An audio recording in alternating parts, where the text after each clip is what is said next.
Vamos abrir em Efésios. A ideia era finalizar o estudo, mas não vamos finalizar. Vai ficar faltando uma partinha, tá? Hoje a gente vai meditar um pouco no capítulo 5 completo e a metade do capítulo 6. Só para contextualizar, a gente vem estudando Efésios, a gente viu que primeiramente na carta, o apóstolo Paulo ele vem trazendo a doutrina da soberania de Deus no primeiro capítulo e sobre o quanto Deus é poderoso, o quanto Deus é soberano sobre todas as coisas.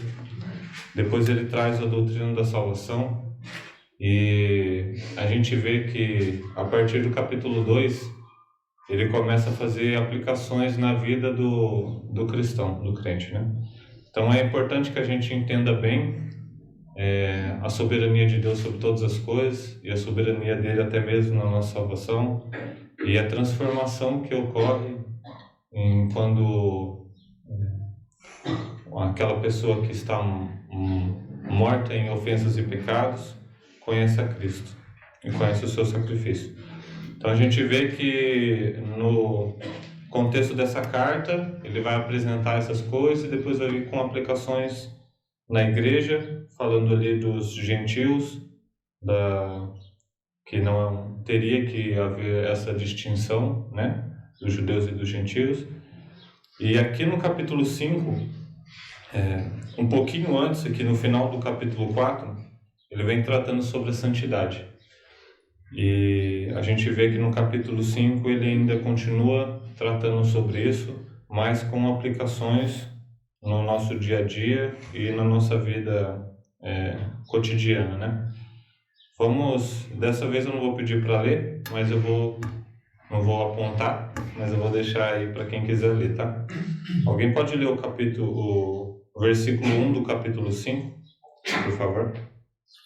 Sede, pois, imitadores de Deus como filhos amados. Sede, pois, imitadores de Deus como filhos amados. Aqui, irmãos, é importante a gente entender esse versículo da seguinte forma. Nós, numa vida, aqueles que têm filhos, né? A gente sabe que as crianças, elas tendem a imitar os pais, né? Elas tendem a refletir aos pais.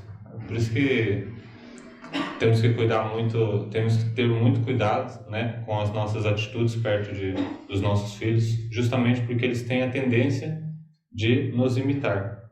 Mas isso não acontece em relação à nossa vida espiritual.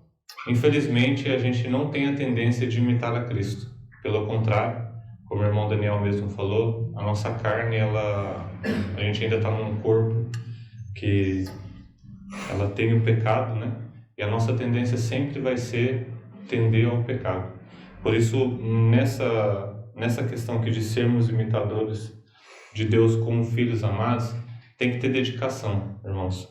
A gente vem falando sobre a santidade cristã aqui no final do capítulo 4 e é exatamente isso. É buscar a santidade para que possamos imitar a Deus. Isso não vem natural do nosso querer, do nosso viver. Isso tem que ser buscado, tem que ser observado, tem que ser fixado em nossas mentes, que devemos ser imitadores e que devemos buscar isso.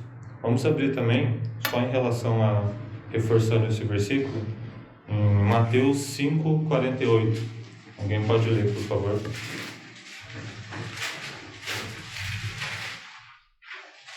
Sede vós perfeitos, como é perfeito o vosso Pai que está nos céus. É exatamente isso, irmãos. Buscarmos seguir o nosso maior exemplo, que foi Jesus Cristo, aqui na Terra, e buscar sermos imitadores de Deus.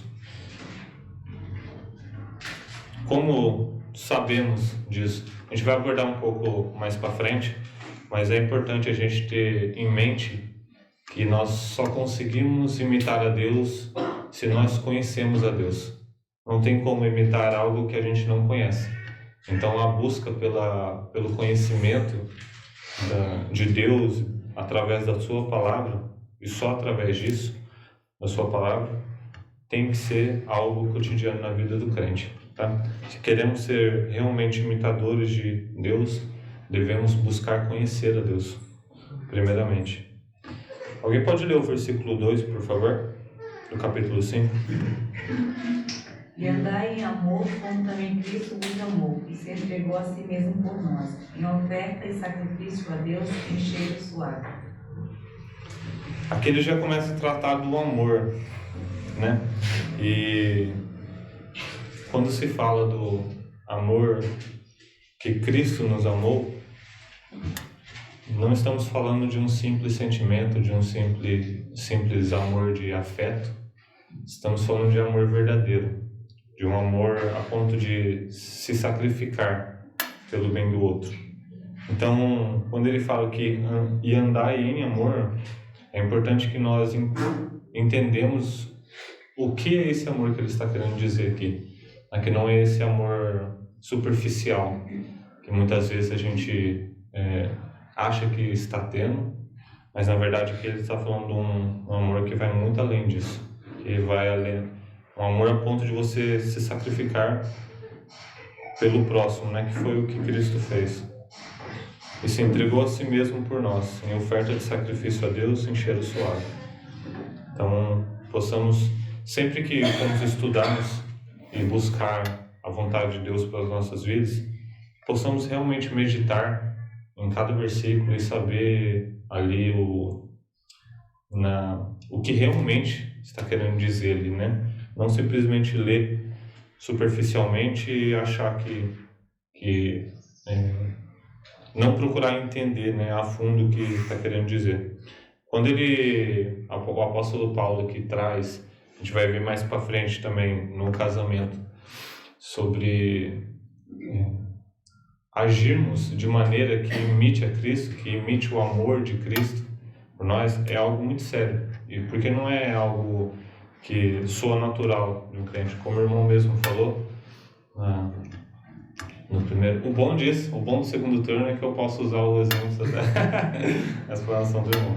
Mas como o irmão falou em relação a essas coisas, de realmente confiarmos em Deus, de realmente entendermos o amor de Cristo ali e o que ele buscava, e buscar ser imitador dele, né? Ser igual a ele. No caso aqui, imitadores de Deus, e em relação ao amor, a entender o verdadeiro amor de Cristo e tentar replicá-lo também no nosso cotidiano e nas aplicações do nosso dia a dia. Eu vou pedir para alguém ler o versículo 3 e 4 também. Mas a fornicação e toda a impureza ou avareza nem ainda se nomeia entre vós, como convém a santos. Nem torpezas, nem tolices, nem zombarias, que não convém, mas antes ações de graças. Lê também o 4:29. Não saia da vossa boca nenhuma palavra torpe, mas só a que for boa para promover a edificação, para que dê graças ao que a ouve. Aqui, irmãos, nós já começamos a ver algo que é muito importante, muito sério, assim como tudo que está na palavra de Deus, mas que possamos ter a verdadeira atenção a essas coisas, né? O ambiente cristão em si, né, que Paulo está escrevendo para uma igreja, então nós temos que ter o entendimento que o ambiente cristão ele tem que ser composto de conversas saudáveis, conversas que realmente sejam de edificação. No final do capítulo 4 ele fala aqui que para que da nossa boca não saia nenhuma palavra torpe, mas só a que for para promover a edificação, para que dê graça aos que a ouvem. E logo aqui no início do capítulo 5, ele começa a dizer alguns pecados, ele cita alguns pecados, e ele fala que nem ainda se nomeie entre vós, como convém a santos. E hoje em dia, a gente vê que muito dessas conversas e muito desses pecados, eles vêm de forma sutil no meio cristão. Eles vêm disfarçados como algo que é normal. A gente tem que entender que a gente vive num mundo que anda totalmente na contramão do que nós vivemos, ou deveríamos viver, né?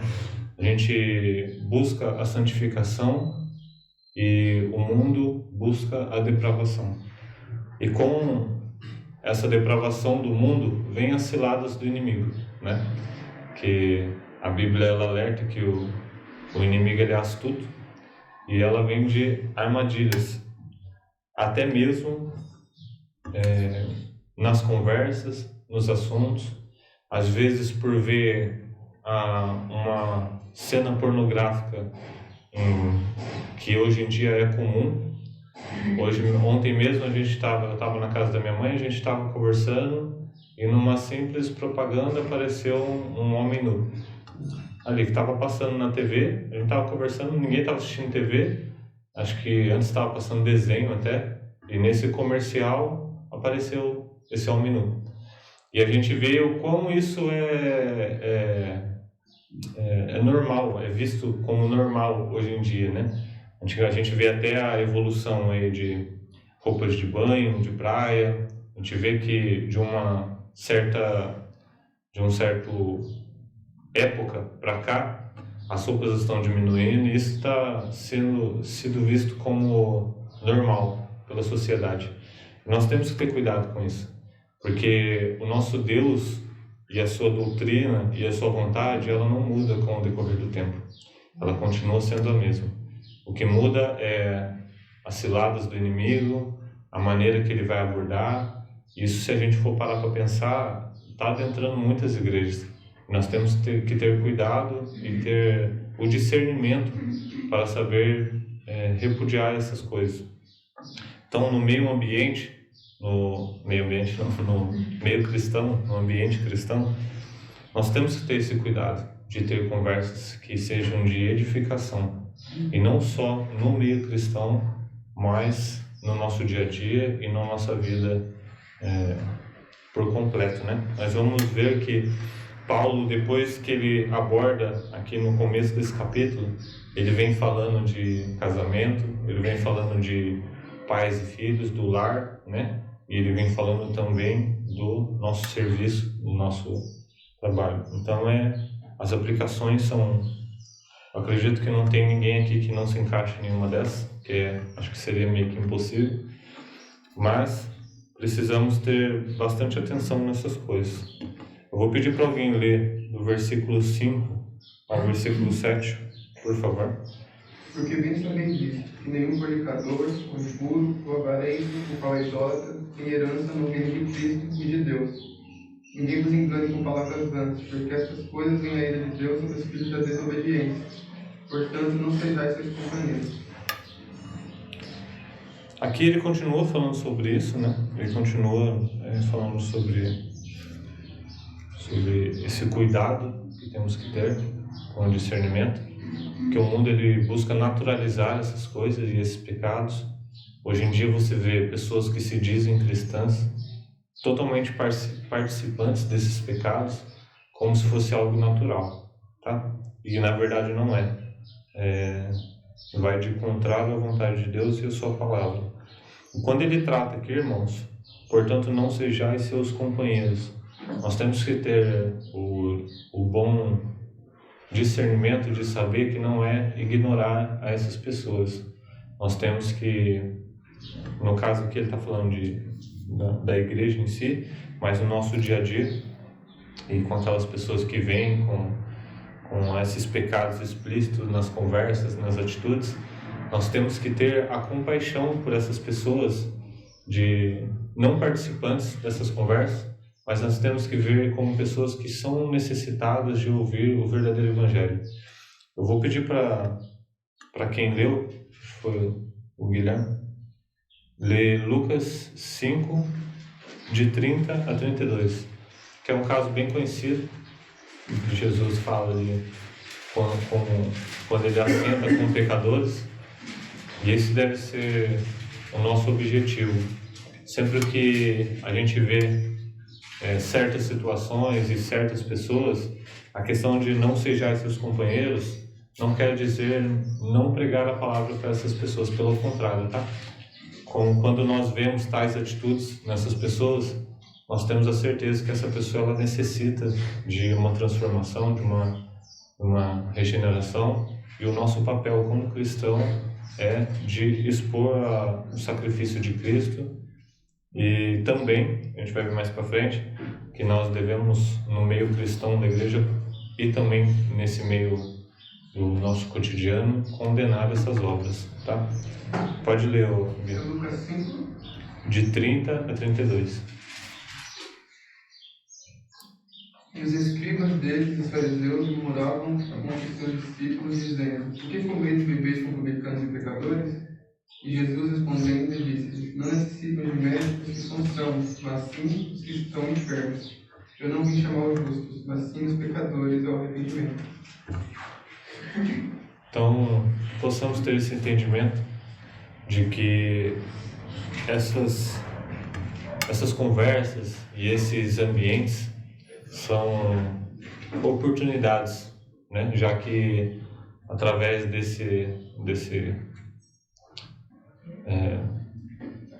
não é testemunha a palavra, me fugiu a palavra, mas quando vemos essas atitudes nessas pessoas, nos mostram que elas necessitam ouvir a palavra de Deus, tá?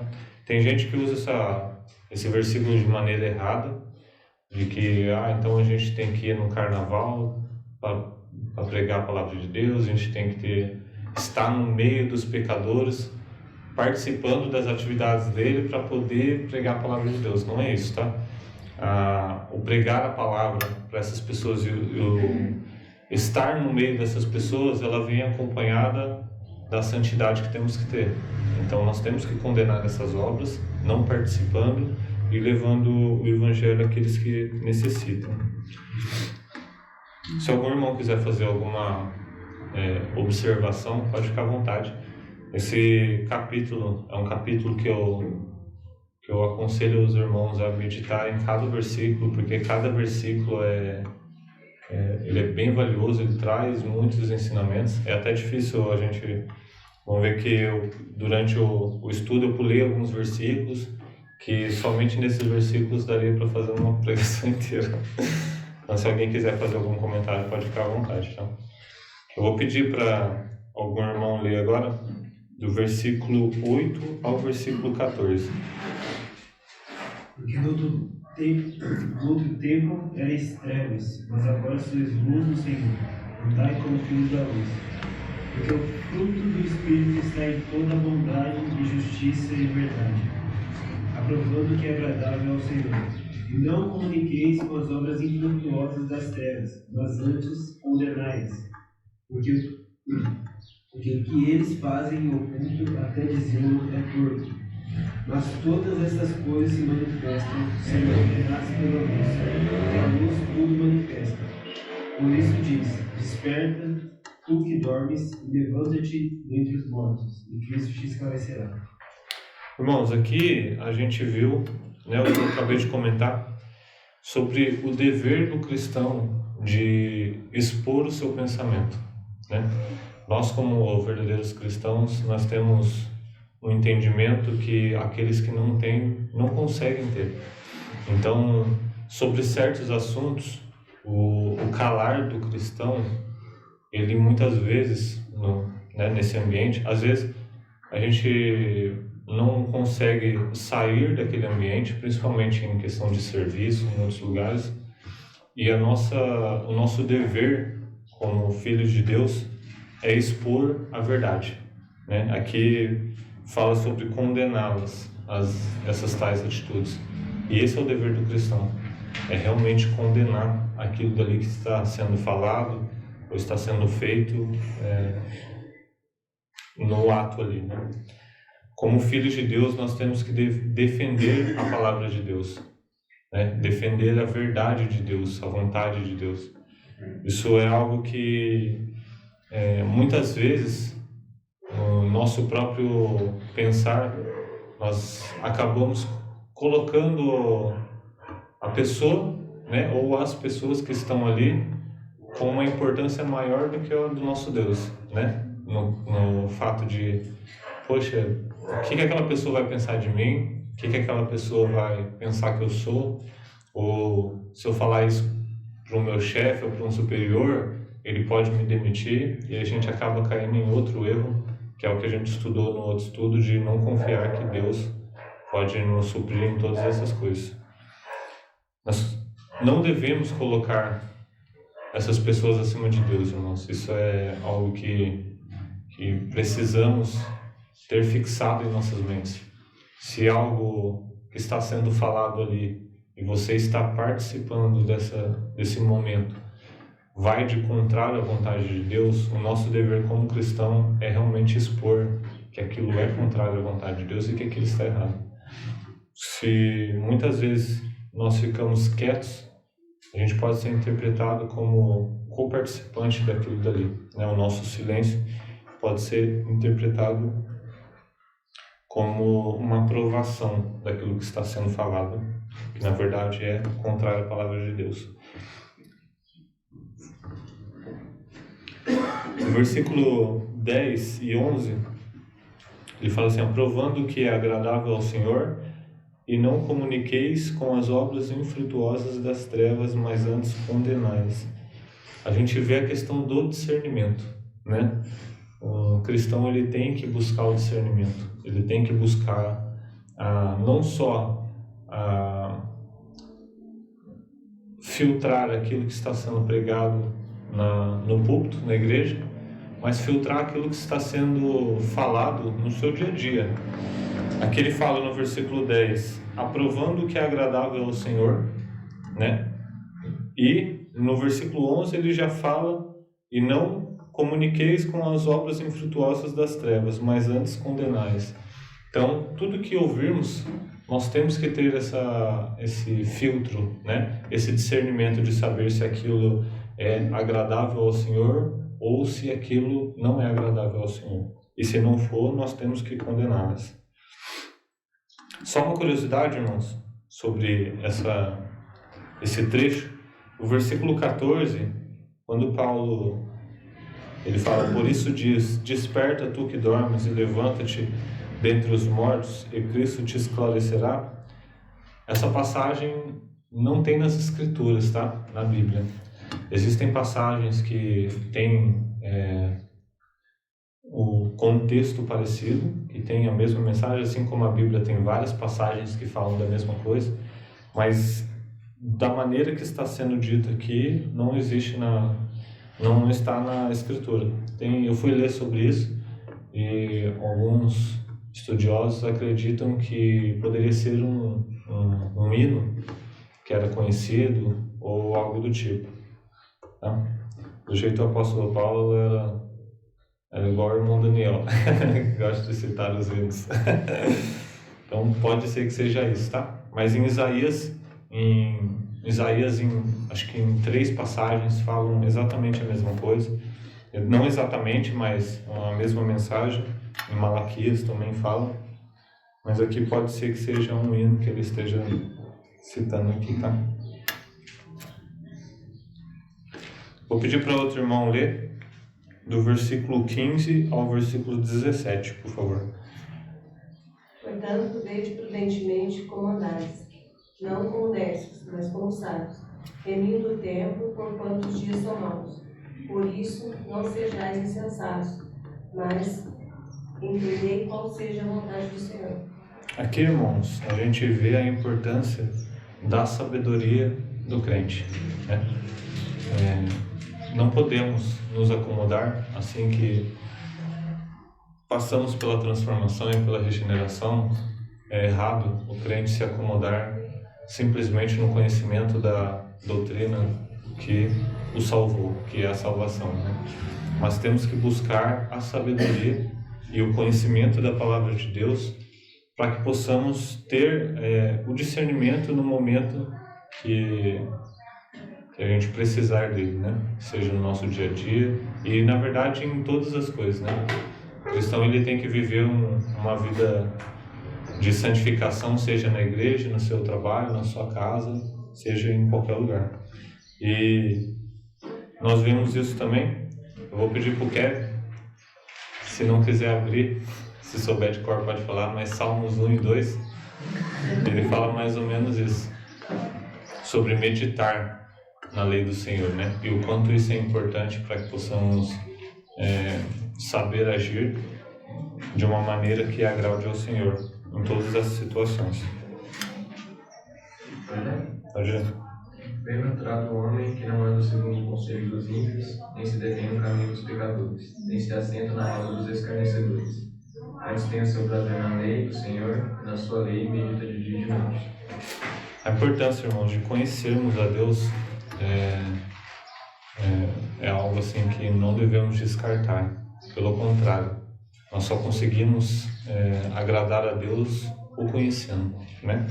Então, nós temos que meditar na Tua Palavra de dia e de noite, para que quando aconteça esses fatos em nosso dia a dia, nós temos a sabedoria de saber como agir, saber o que falar, saber como condenar, como pregar a palavra naquele momento, aproveitar as oportunidades, principalmente, que Deus nos dá de pregar a Tua Palavra.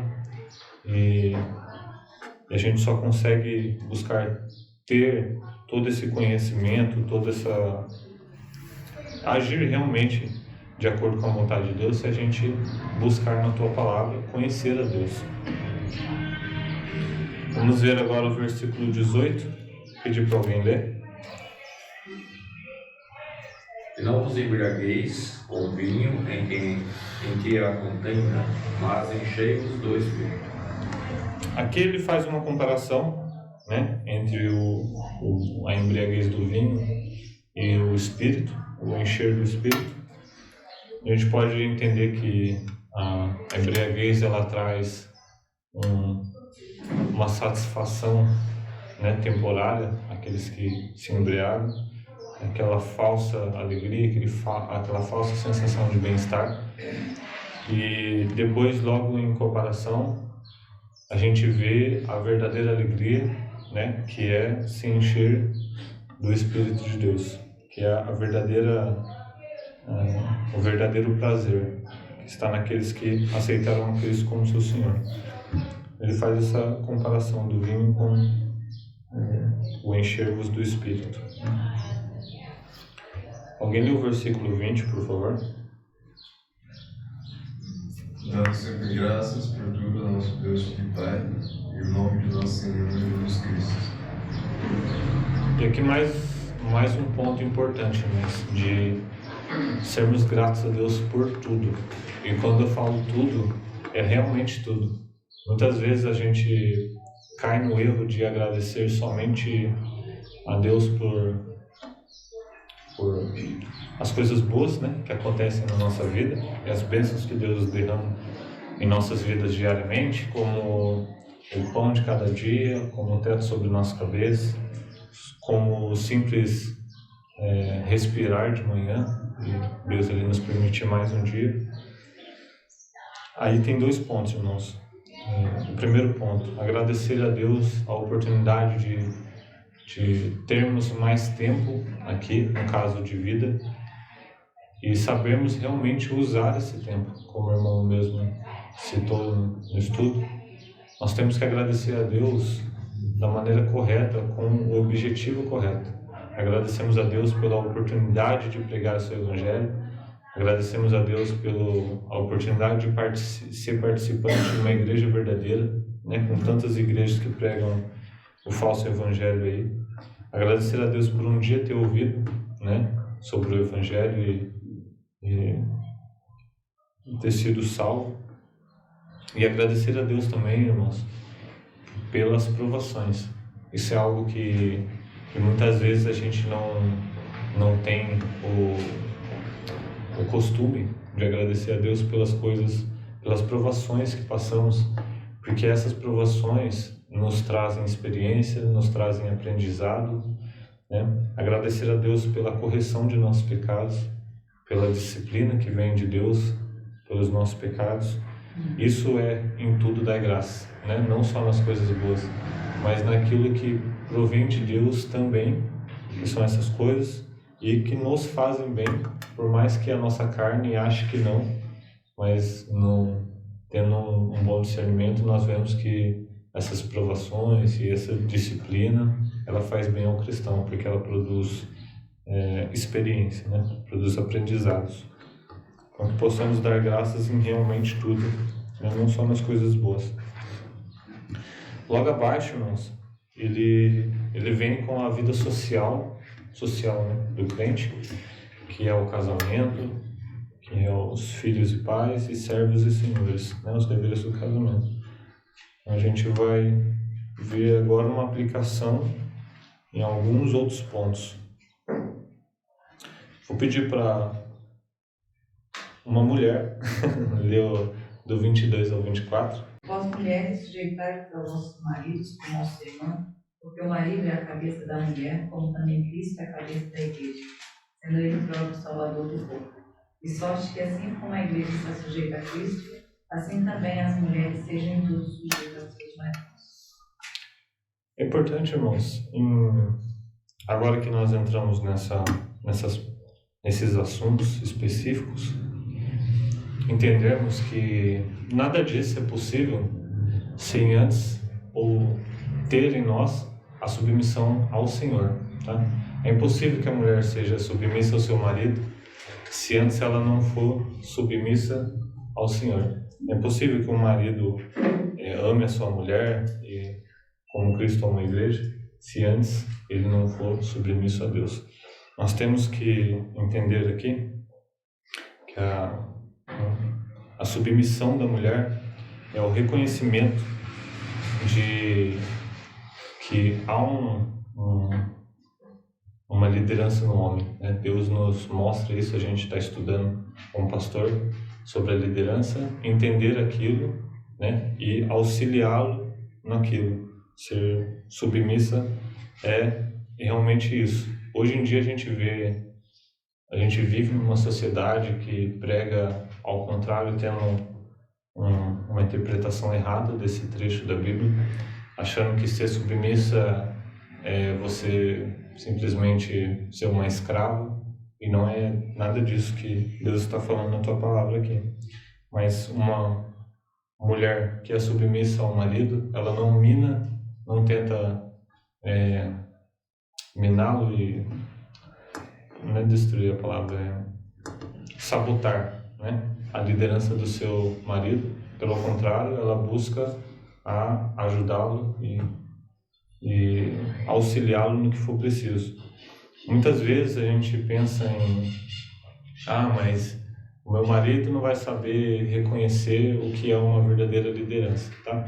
Mas temos que entender que o relacionamento do homem e da mulher no casamento, ele não deve ser baseado na outra pessoa.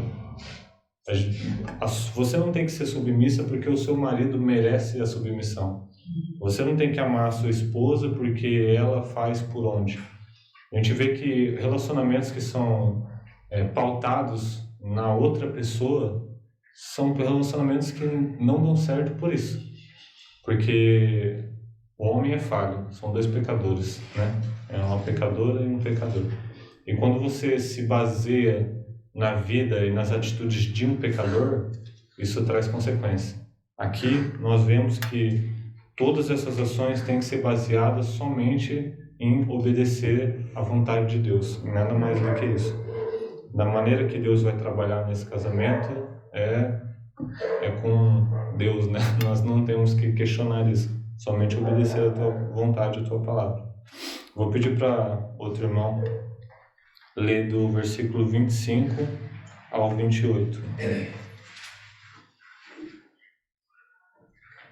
Vós, maridos, amais vossas mulheres, como também Cristo amou a igreja e a si mesmo se entregou por ela, para a santificar, purificando-a com a lavagem da água pela palavra, para apresentar a si mesmo igreja gloriosa, sem mácula, nem ruga, e nem coisa semelhante, mas santa e irrepreensível. O 28 Assim devem os maridos amar as suas próprias mulheres como a seus próprios corpos. Quem ama a sua mulher, ama a si mesmo. Nós temos que entender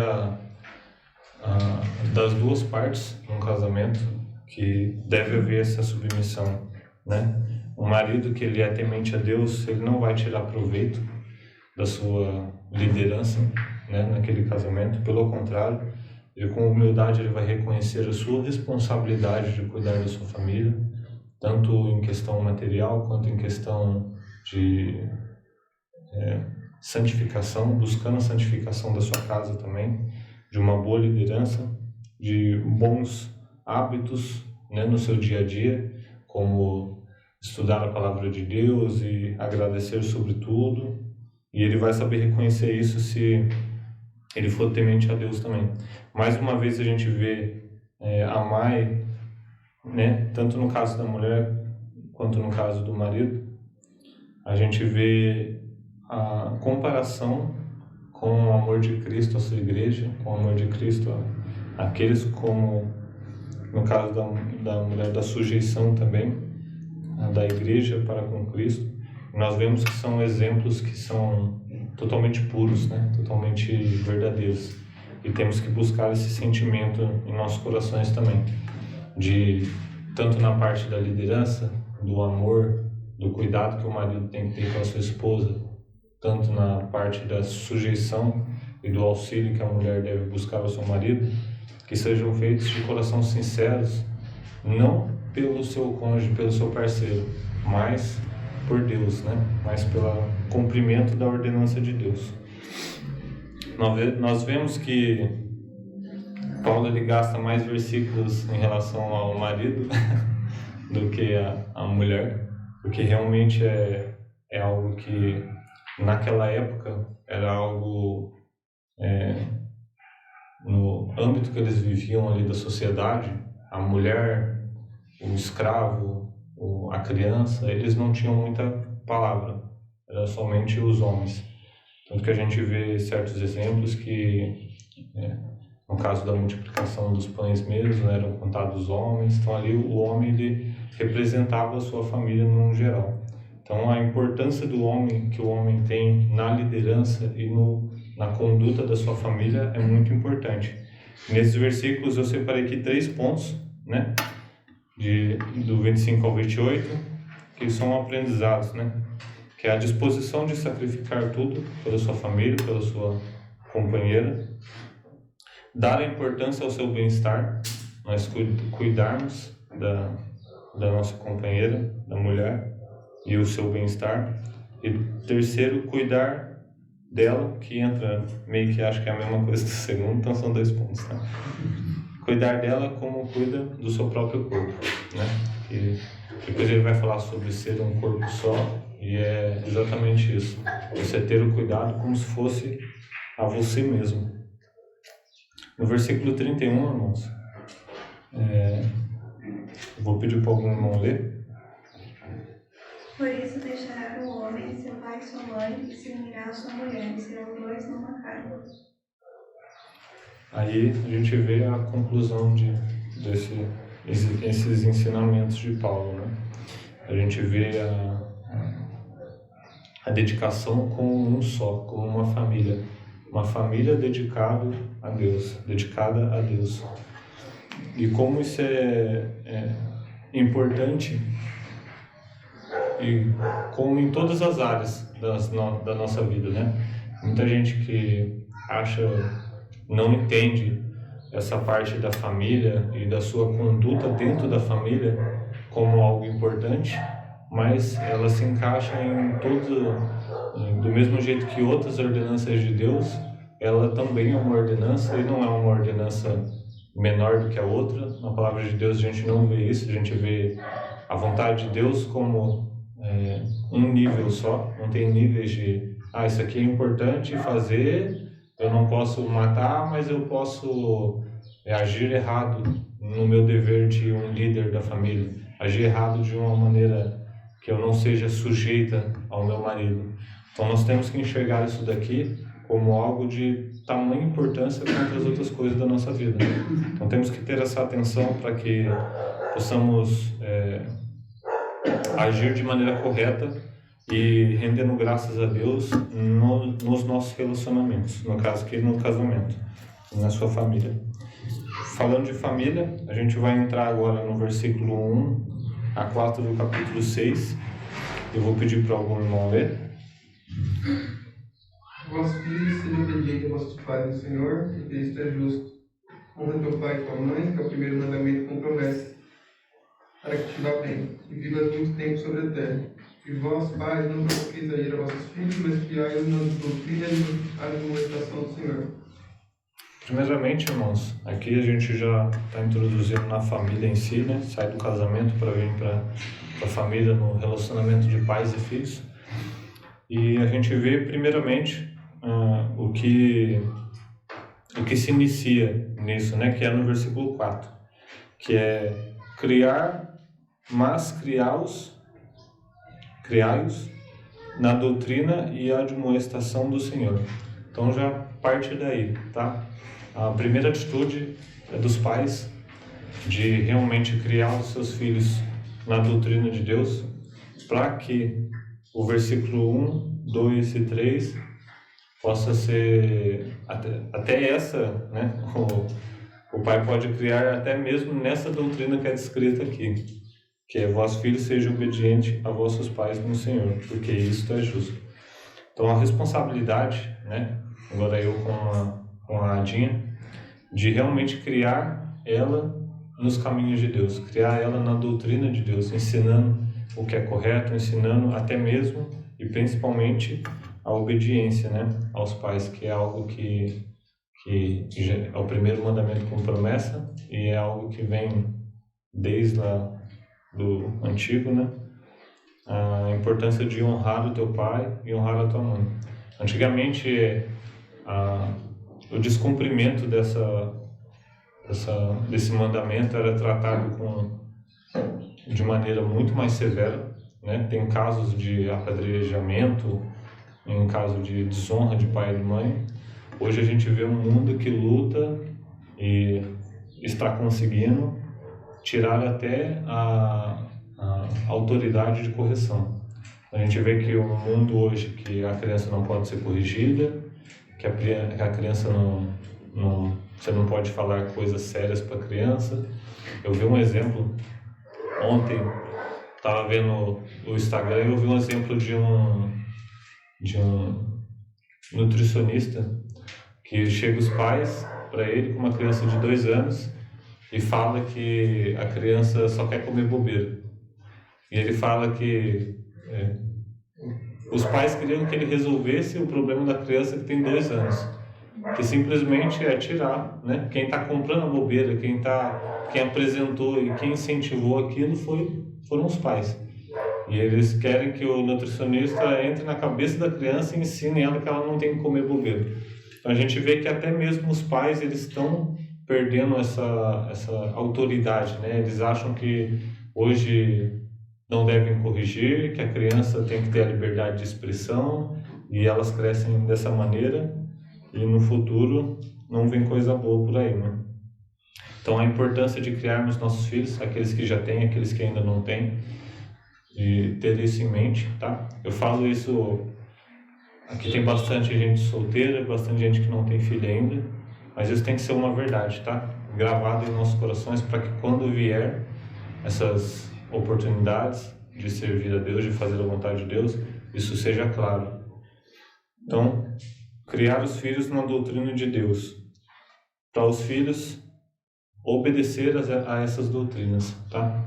É dever de um pai cristão de pregar primeiramente, né, o evangelho aos seus filhos e a salvação, para que eles possam ter o discernimento e o espírito, para que possam realmente cumprir essas doutrinas, né?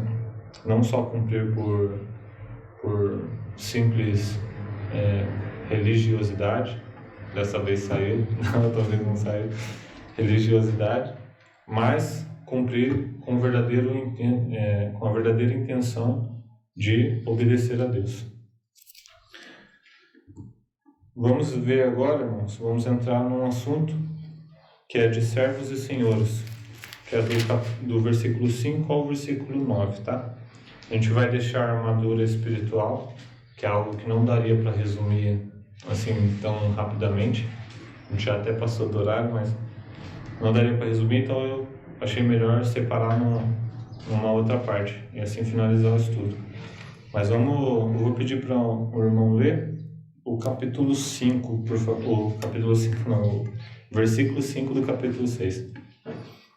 Vós servos, obedecei aos vossos senhores segundo a carne, com temor e tremor, na sinceridade de vosso coração, como a Cristo.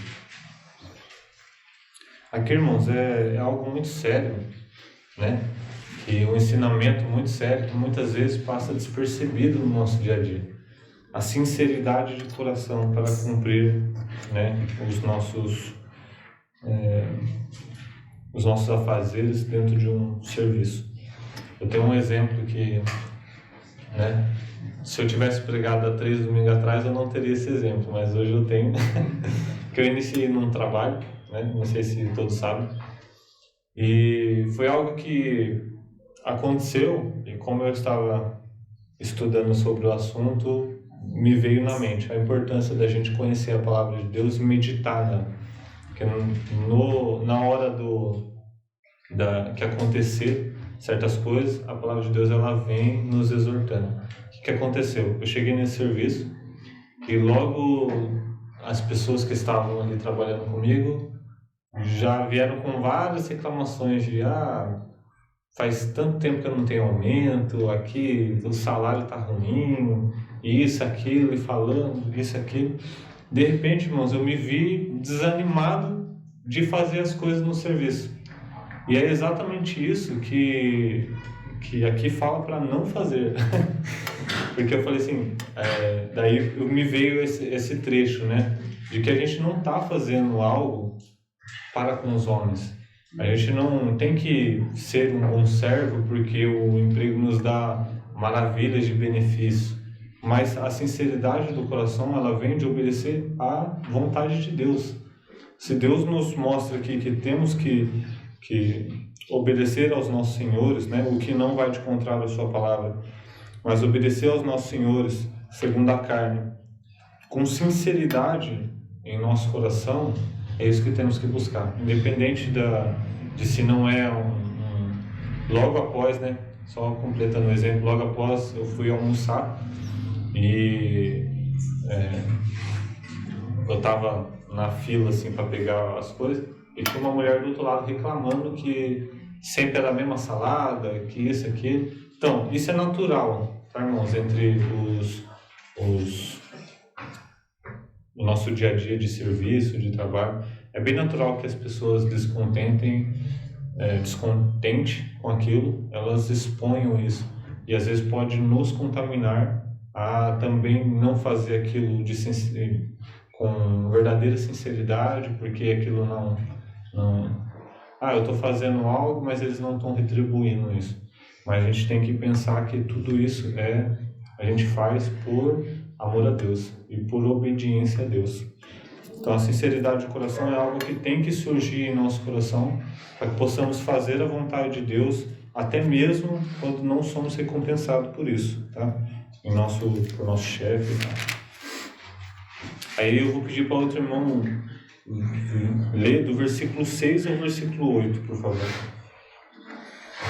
Não servindo à vista como para agradar aos homens, mas como servos de Cristo, fazendo de coração a vontade de Deus, servindo com boa vontade como ao Senhor e não como aos homens, sabendo que cada um receberá do Senhor todo o bem que fizer, seja servo, seja livre. Aqui, irmãos, vai uma outra repreensão às nossas atitudes. Muitas vezes, eu falo isso por mim, tá? Muitas vezes a gente pensa que trabalhar bem e fazer a coisa certa e ser realmente cristão no nosso serviço é sermos aparentemente bons servos. E não é isso que Deus nos ensina aqui. Quando estiver na frente do meu chefe, eu vou ser um bom servo, eu vou ser aquilo, eu vou ser o melhor funcionário. Mas quando o meu chefe está ausente, eu acabo desleixando naquilo que eu deveria fazer. E nós temos que ter isso em mente, porque o nosso foco não é agradar ao homem, não é agradar ao nosso chefe. A gente não tem que agir dessa forma, que não nos ensina a agir dessa forma para agradar os nossos senhores. Pelo contrário, nós temos que agir dessa forma porque Deus nos manda para agradar unicamente a Deus. Então, se você faz isso longe do seu chefe, no meu caso, eu trabalhei muito tempo no terceiro turno da minha empresa, que era somente eu. Não tinha mais ninguém na fábrica, era só eu e o meu serviço. E até ali, eu teria que fazer como se o meu chefe tivesse sentado do meu lado ali, não por ele, mas porque Deus nos ordena a dar o nosso melhor e fazer como se fosse para Ele. Então esse tem que ser um ensinamento que tem que estar muito gravado em nossas mentes e nossos corações, porque nós não vemos isso natural dos homens. Tá? Tem muitos cristãos que se dizem cristãos que estão caindo nesse erro de fazer as coisas de qualquer jeito, fazer as coisas não como para o Senhor, justamente porque não é beneficiado com isso, ou não é beneficiado na mesma altura do que está trabalhando, fazendo ali as coisas, né? Então, é muito importante que tenhamos esses ensinamentos, principalmente nessa aplicação aqui de pais e filhos, de marido e mulher e de servos e senhores, não visando a nossa vida aqui carnal, mas visando a Deus, em obediência a Deus, fazer todas essas coisas como se fosse para Deus, fazer essas coisas porque Deus está nos ordenando a fazer, tá? Só aqui e outra coisa que eu anotei aqui, Deus, ele sonda os nossos corações, diferentemente dos nossos chefes. Então nós temos que fazer isso de coração sincero, não como aparência. Nossa, eu vou ter que fazer isso porque eu sou cristão. Tipo, vou ter que fazer isso porque eu sou crente e eu preciso agir dessa forma. Mas de coração sincero, como se fosse para Deus, porque Deus conhece os nossos corações. Ele sabe quando é sincero e quando não é sincero. Então possamos gravar isso em nossos corações. Só para encerrarmos, aqui, tudo isso já é algo que vem confrontando o nosso dia a dia, as nossas atitudes. Eu falo isso por mim mesmo, tá? Vem confrontando as minhas atitudes em relação ao meu trabalho. E aqui, quando a gente vai parar para estudar, Paulo está escrevendo para uma igreja em uma época onde havia muitos escravos no Império Romano. Então aqui, bem provavelmente, com a explanação da palavra, a pregação da palavra, poderia ter casas que tivessem servos, que são escravos, e senhores que se converteram a Deus. E Paulo precisava tratar daquilo, né, ali, e passar esse ensinamento que Deus revelou, para que possamos fazer as coisas de acordo com a vontade de Deus. Então a gente pensa, aqui Paulo não está falando de um serviço remunerado, onde a gente tem um convênio médico, no meu caso, né? Convênio médico e aquilo, e transporte. Ele está falando de algo muito mais complicado, muito mais difícil. Assim como era outras coisas que a gente vê, outros exemplos na Bíblia, que hoje a gente pensa que é difícil, a gente acaba colocando em nosso coração que é algo que é complicado, mas que se formos comparar com aqueles servos do passado, é algo que deveríamos ficar realmente tristes por isso. Então, irmãos, quando você tiver a oportunidade de render graças a Deus e obedecer a sua palavra, seja no seu casamento, seja na sua relação de pais ou de filho, ou até mesmo no seu trabalho, sendo servo ou sendo senhor, né? No caso, tem alguns que vão ter essa oportunidade de ser senhores também, que possamos fazer tudo com o coração sincero a Deus, que possamos realmente aplicar esse ensinamento que Paulo nos deixa aqui na casa, que Deus nos deixa através do apóstolo Paulo na carta de Efésios, que possamos colocar em prática no nosso dia a dia, tá? E no próximo estudo a gente finaliza com a armadura espiritual do cristão, tá bom?